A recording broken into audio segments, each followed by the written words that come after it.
আলাইকুম ওয়া রাহমাতুল্লাহি ওয়া বারাকাতুহু।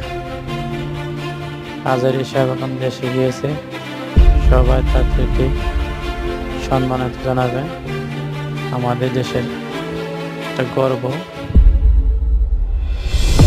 সে হাদিস সম্বন্ধে, যে কোনো কোরআন সম্বন্ধে কথা বললে মধুর সুরে তার কণ্ঠ, তার কথাগুলো তো ভালো লাগে বলার অফিসে সবাই সকলে মিলে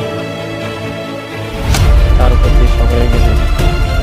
তারপরে সাধারণ মানুষ, ছাত্রছাত্রীরা খুবই তাদের মনোযোগ শুরু করে তার বয়ান, হাদিস